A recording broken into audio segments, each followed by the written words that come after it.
হ্যাঁ মিস্ত্রি সাহেব এদিকে চান, হ্যাঁ মিস্ত্রি সাহেব একটু এদিকে চান, হ্যাঁ মিস্ত্রি সাহেব একটু এদিকে চান। হ্যাঁ ঠিক আছে, এটা আমাদের মিস্ত্রি আগামী দিনের প্রজন্ম এগুলা। হ্যাঁ ঠিক আছে মিস্ত্রি সাহেব, এটা কিছু বা মিস্ত্রি সাহেব।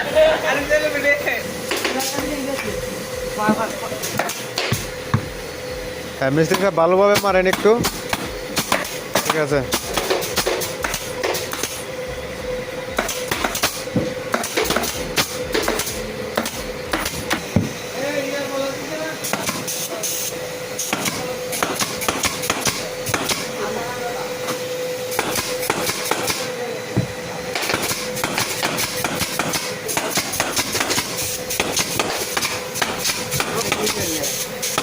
তারপরে